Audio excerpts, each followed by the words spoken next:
Hello and welcome to the Strategic Bookkeeper Podcast. Today's episode is the 7 foundations of a profitable and sustainable practice, because I really want to give you kind of like 7 steps, definitely an ecosystem. Now, this is about what separates thriving bookkeepers from bookkeepers who aren't thriving, okay? So whether you are a startup bookkeeper or you've been in practice for a year, 40 years, this episode's absolutely for you. And I am absolutely giving you an action plan in terms of these 7 steps. I will see you in there. I'm Jeannie Savage, the Strategic Bookkeeper. I've been in practice for 14 years, but more importantly, 5 years in, I achieved a lifestyle practice. This means I scaled my business, could take my hands off the wheel, and draw a nice 6-figure income while being time rich. And that's what I call my dream on my terms. I was recently awarded Women in Finance Innovator of the Year, recognizing my book, my podcast, my program, and my impact globally. The Strategic Bookkeeper is my life's work, and the opportunity to help bookkeepers globally achieve the income and lifestyle that sets them free absolutely fills my cup. Please do connect with me on socials at the Strategic Bookkeepers Way private Facebook group, or shoot me an email, hello@thestrategicbookkeeper.global. Okay, so let's get into the 7 foundations of a thriving practice. I'm going to read them out one by one, and then we'll circle back and have a look at how you are going to actually make sure you've got these in your practice and so on. Okay, so 1, products and pricing; 2, financial management; 3, your ability to attract clients to your practice, but also build a pipeline. Pipeline is so critically important. Number 4, conversion. So convert those prospective clients into clients. Number 5, retention, which is what I call the forever client. So keep your clients forever. We'll dive into that one. Standard operating procedures. And number 7, your willingness and ability to adapt, which is also known as future proofing. Now, before we go into those a little more, when we talk about the 7 foundations of a thriving practice, we talk about that thriving bookkeeper, right? The bookkeeper in practice. So whether we call it a thriving practice, a thriving bookkeeper, we'll talk about the same thing, okay? And then we're saying what separates thriving bookkeepers from those who aren't thriving, or those who are stuck in the struggle, and all these kind of things. The podcast episode that aired just before this one is all about the busy bookkeeper. Okay, so it's the busy bookkeeper reset. I'm going to recommend that you consider just going back an episode and listening to that one, because in that one, I explain what is a thriving bookkeeper. Like, I literally give you examples, real life examples. What is a bookkeeper who is struggling? So one of those archetypes is the busy bookkeeper. It would be great if you could go back and listen to that. Just in case you're not going to, I'll give you a quick refresh. So a thriving practice is a bookkeeping practice that has a nice revenue, okay? Because the revenue is one thing. Building revenue forever is not going to make your practice thrive, right? So you've got revenue, then you've got a very high gross profit. So a thriving practice has a high gross profit in excess of 66%, which means your cost of sales are 33% or lower. A thriving practice has a very, very healthy 6 or 7-figure profit, okay? But it also gives the practice owner a 6-figure take-home pay, while the practice owner only has to put in a very limited amount of hours, okay? Take a moment to think about that for a second. If you need to, rewind the podcast and listen to that again, because I just want to make sure we're all clear on what a thriving practice is. You can go back and listen to the Busy Bookkeeper Reset to find out more on that. Now, those 7 foundations of thriving practice, they're going to serve you to be 7 things to work on, and also like a diagnostics. Before we dive into them, I just want to talk about how you might actually use them and get it done, because I'm all about helping you take real action to get real results beyond just the education, okay? So you might be listening to this podcast when you're driving in the car. You might be at the gym. Now, as a bookkeeper in practice, you need to work on your business, not just in it. And in my newer book, which is the Bookkeeping Practice Blueprint, there's a big chapter called Getting It Done. And in there, we talk about mindset, productivity, and mechanics. So productivity wise, what I'd love for you to do is think about scheduling in your diary an hour or so each morning, first thing before you get stuck into working in the business, to work on the business, because then you could go back and actually now, when you get a second, you could go into your diary from your phone and you could schedule to go into this and listen to it again while you're at your desk and use it as something to actually improve your business. So you'll be able to ask yourself, once you listen to everything in here, how am I going in each one of the 7 areas? And what am I going to do to improve each one? Okay. I'm really pleased to give you that because I don't want you to listen to this and not be able to get anything done. All right. So I've given you really nice, clear, direct instruction on how to get it done. I'm a really direct communicator. And I think I dial that up a bit when I'm in trainer mode. The next thing I want you to think about just before we move on is that there really are 5 keys to getting it done too. We live and breathe this at the Strategic Bookkeeper. Okay, so inside my program, this is how I'm delivering, but it's how you need to deliver inside your practice as well. And what I mean by that, it's how you need to make sure you get these 7 foundations right. So you need education, assets, implementation, team, and support. You may have heard me harp on about those before. I really just want to remind you that these are the 5 big things that you need. And just to kind of rinse on those for a minute, it really means you need to learn just like you're doing right now in this moment. Then you need to build the relevant assets. So when we get on to talk about whether it's building a pipeline or standard operating procedures, they're assets inside your business because pipeline requires a brand and a website and social media and probably messaging templates for your email and various other things. So all these things you build out, we call assets, okay? So you need to learn, you're doing that now. Then you're going to need to build out some things probably, and then you are going to need to implement them, right? So get out there, start using everything. Doesn't matter if you fall over or fail because you'll learn. Then you're probably going to need some team to help you, right? Team on the brand marketing and selling win the work side, and then team on the do the work side. So teams are a critically important part of how you are going to thrive in practice. 7 foundations of a thriving practice. And then that support, well, leaning on a mentoring group is ideal. In Napoleon Hill's famous book, Think and Grow Rich, he cites one of the keys to success as having a mastermind group. Okay. So just for example, inside my transformation program, you'll hear me talk about the tribe. So we've got the tribe, and that's like a mastermind group. You've also got the Strategic Bookkeepers Way private Facebook group. The lesson here is that's one of the 5 big keys. Okay. So now we're just going to move on to expand on these 7 foundations a little bit more. So products and pricing. As with every episode, you've got a link to the Bookkeeping Practice Blueprint in the show notes, and we've got products and pricing on there. So I'm literally at my computer pivoting across to it, okay? In the last episode, I talked a lot about this, and I directed you that you could go to other content. And that's what I'm going to do here because I have created so much high-value stuff for you on products and pricing.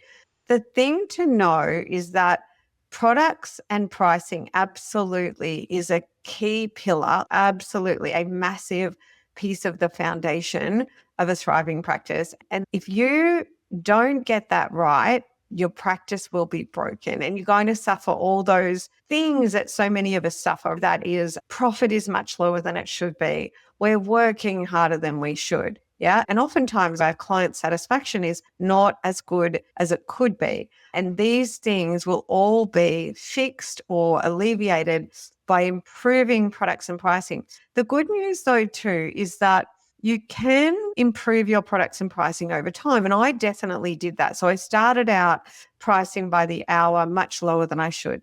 Then I was pricing by the hour at the appropriate rates. I started doing price rises every year. Then from there, I went to fixed price billing. After that, I learned about what a product is in bookkeeping and I started to develop my products, right? Still to this day, I continue to improve in that area.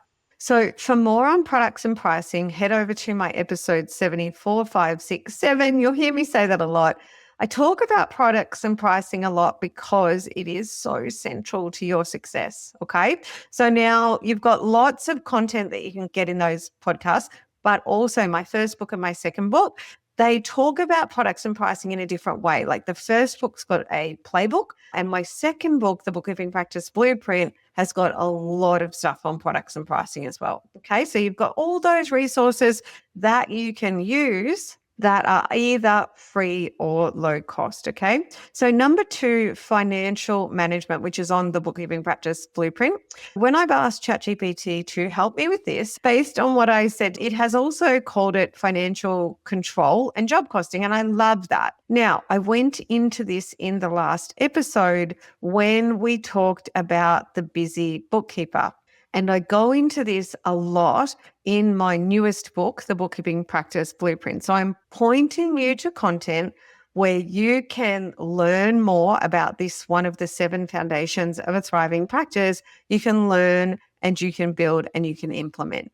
The bottom line is that your business is actually going to tell you all about the financial results in your business. And then in effect, your business is going to tell you what you need to do.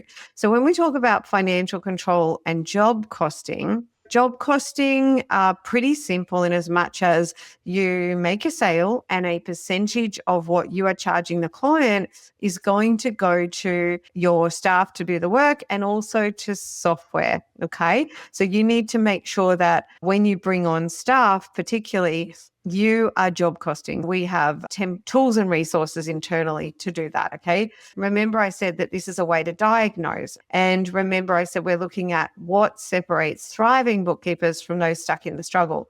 Well, once you bring on one staff member or more, you need to have a way to do the job costing, to look at here is what we're charging the client. Here is our costs on that job, which is generally staff and software. Okay. Here is the profit dollar-wise. Here is the profit as a percentage of the job. And you need to be getting that 66% or above gross profit on that job. Otherwise, this is where the room for improvement is. So what separates thriving, not thriving? Okay, so that was financial management. The third one on the list is that ability to do client attraction. And we also want to call that to build a pipeline of warm leads. What a beautiful, beautiful sentence. So in terms of diagnostics, this is what you need to ask yourself. What is my ability to build a pipeline of warm leads? You might be saying, what the hell is a pipeline of warm leads? I am going to jump over to my Bookkeeping Practice Blueprint one-pager. So to build a pipeline of warm leads really requires all the moving parts that you see on the blueprint, which are contained in my blueprint book. Now, notice that I said warm leads rather than just leads. And actually, ChatGPT helped me come up with that. And it's important because when you've got your brand on point, and that means your brand allows you to connect on a human level with your audience, and then your brand assets are on point and strategic. So the brand assets, things like your website, your social media, and then another key brand asset is your brochure. And from there, you need your video sales letter, okay, which is multi-purpose.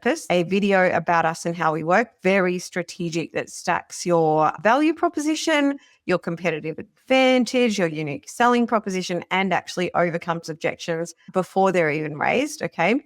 So when you've got your brand assets on point, and let's call that your brand sphere, when your market finds their way to your brand and they float around in there, then perhaps you've also got that ability to get them onto your database and nurture them with high value content. Then a prospective client or someone in your market, when they come into your brand and they float around, a bit like they're getting to know you out in the real world. Like when we go out and we mix and mingle with people, it's pretty much exactly the same. So people are coming in, they're finding their way in, they're going to spend time floating around. It could be a day, a week, a month, a year, 2 years, 10 years. Literally an old high school friend that I haven't seen for probably 35 years, contacted me yesterday, right? Everybody's going to take a different amount of time to decide that they're ready to reach out and talk to you. But when they do, your brand and all of your brand assets and the way that you communicate with them through your social media, your email, and so on. For example, maybe you're being smart and doing some social posts in your local community group. And when you are doing that, somebody floats into your brand sphere. It is all designed to get them to get to know, like, and trust you 24/7 online. Okay, we could go into this more, but that is a good amount to tell you on that one. And so they're going to get to know, like, and trust you, and that makes them warm. By the time somebody gives you a call, what we want and what happens in my practice, and we're talking about the bookkeepers that I'm getting to build the same kind of systems as me, right? So they call me and they've already got to know, like, and trust me. Like, they've spent 10 hours with me online or more getting to know me. And so they're completely pre-sold. That leads to 100% of the prospective clients that you want to work with saying yes. Okay. For example, one of my bookkeepers inside the tribe, she says, well, 80% of my prospects say yes when I send a conversion. And that's the 80-20 rule, right? It should be filtering out 20%. So that's 100% of the people that you want to work with. And that one, which is actually an example inside the Blueprint book, when she has that sorted and all these other things, what happens is, real life story, within about a year, she was book solid with a 12-week waiting list, and she went from living out of her savings to a beautiful 6-figure take-home income. Okay. So more to the story, but that just gives you an example of that. Number 3, build a pipeline of warm leads, which is that client attraction. So number 4 is conversion. ChatGPT calls it convert like a pro. So attraction isn't, where it stops. You can attract clients, okay? But how good are you at converting them? Yeah. So are you converting 80% of them into high value raving fans, even if you are way more price rise than other people? Okay. If you're converting because you're cheap, honestly, it doesn't count. And if you're doing that, that's not one of the 7 foundations of a thriving practice. Okay. Let's separate those who win and those who lose. So those of us who are thriving, those of us who aren't, well, you are converting irrespective of price. And how do you do that? Well, I talk about that in both my books, but in a nutshell, what I want you to do absolutely is think of yourself as a consumer. Okay. I talk about this in my first book. Go out there and start looking at what it's like to buy products and services and why you'll pay more for one than another, okay? And it really is about the value you see. And I've got another podcast called The 3 Parts of a Buying Decision. That's a good one to understand some of that. But you need to be able to convert 80% of prospective clients that knock on your door into your products, irrespective of your price. And you'll need that competitive advantage, unique selling proposition, profile, results-based marketing. You'll need to be able to overcome objections before they're raised and so on. And you can do all that, okay? Primarily to let you know, we do all that beyond building the brand and the foundational website and social, all done in our brochure, but mainly conveyed in our video sales letter. So that's how we showcase all those things, okay? So number 5 is retention. Okay. Keep the forever client. I was just talking to my bookkeeping practice manager yesterday, the amazing Jo McMahon. What would I do without her? And we were actually having some trouble with a client. And if you're in Australia, you might be able to relate to when a client gets their income tax installments go up. And even though we can't control it, sometimes they blame us. That's always difficult. But anyway, we're talking about this client, and he has been with us for 9 years. And can I tell you that this client is not our happiest client? Okay. I'd say this client's a real middle of the road. I might even say he's at the bottom end of the happy scale in our practice. I can't believe it's 9 years. I've had my practice for 15 years. I recently had one of my 15-year clients finish up But we have had clients for near on 15 years. Okay. So you're aiming for the forever client. Of course, there will be natural attrition. Like there will be divorce, there will be death, there will be businesses closed down. There are things out of your control that will mean that clients move on. Okay. But retention. This is critically important. And keeping a client for a year or 2 years or 3 years or even 5 years, you can do better than that. You should be aiming to keep them for the life of their business. Now, in terms of how you do that, I'm going to point you again to my books, but I think I did a podcast on retention just recently, only an episode or so ago. I was talking about retention. I talk a lot about promises kept. Okay. So for me, the heart and soul of retention is two things: promises kept and communication. I say promises kept is the beating heart and communication is like the veins that the blood flows through. Okay. When working on your business, I would encourage you to continue to listen to all my podcasts. And if you can't find what you want, email me. Okay. Send me an email. Might be a written email, typed email. I love voice clips. So if you tell me what you want to hear from me, I'll give you more on that as well. Okay. So number 6 is standard operating procedures, and number 7 is your ability to adapt and future-proof. To keep the podcast short and sweet, but to give you lots of value, let me see if I can wrap these up fairly quickly for you, so give you lots of bang for buck.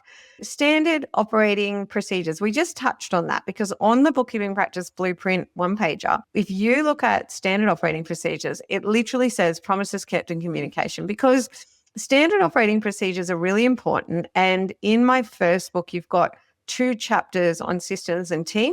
And then in my second book, I just do a little add-on to that. Okay. Standard operating procedures. These are checklist systems. You know what they are. They're required in the business. They're not the holy grail, but they are a piece of the puzzle. They are one of the 7 foundations of a thriving practice. So recently, one of our busy bookkeepers, meaning lots of revenue and they've employed staff, but broken pricing, broken financial management, leading to working too many hours and also low profit. She said, I need to nail SOPs because my staff member in the Philippines is all over the place. Now, I'm sure the answer to that is a little bit more broad, because if a staff member is all over the place, they might be a yo-yo or a time waster. You can read my first book to hear more about that. What I just want to say is that when it comes to standard operating procedures, yes, when you employ staff, you're going to have to make sure that you manage that staff member to understand your process and to follow it. Okay, so that's number 6. Now, the final one is on adapting and future-proofing. In front of me, my notes say adapt or die. And I go into this in my first book. And you know what? At the time of recording this podcast, due to AI and also President Trump, who shook our world economy like someone picking up the globe and shaking it with the announcement on the tariffs, it was like shaking the world economy. And because of AI has shook the tech landscape. All of this is really linked to how consumers behave. So the economic tech and landscape is currently changing incredibly fast. And I'm finding myself in a space where I have to adapt, or as in nature, die, or the Kodak story, which you can read about in my first book. So one of the 7 foundations of a thriving practice, bookkeepers who continue to thrive. Because remember, this is really about the 7 foundations of a profitable and sustainable practice. So you might build a profitable practice, but you won't sustain it if you do not follow that number 7 foundation, which is to adapt, which is also known as future-proofing. When you adapt, you've got a future. When you refuse to adapt, you don't have a future. Okay. And I could give you examples, but I feel like I give you a lot in other podcasts as well. It's really related to AI, automation, robotics, cheap labor, and so on. Okay. So that's a wrap on this podcast, which is the 7 foundations of a profitable and sustainable bookkeeping practice. Now it's over to you to decide what you're going to do next, with a little reminder that I'd love for you to schedule time each morning in your diary to work on your business rather than just in it. And just try using podcasts like this as a mini course so that you can go back, listen, write some things down, use ChatGPT to create a checklist, and just go one step in front of the other to improve your bookkeeping practice. Okay. And I'd love to hear from you too. And I'll see you in the next episode. Okay, my friend, now it is time to take action. So what are you going to do with what you learned today? The way I see it, you've got two options. You can go it alone to try and save some money, or you can back yourself and go for it and join my tribe. And let me tell you, we are knocking it out of the ballpark. That's not a sales pitch. That is me serving you, dare I say, courageously. To find success, I 100% know you need the mechanics, which is like the keys to the kingdom, but you also need to get your mindset right and be super productive. And these are all things I help you with inside the program. I could go on about this forever because I really want this for you. Have a prosperous week, and I'll see you in the next episode.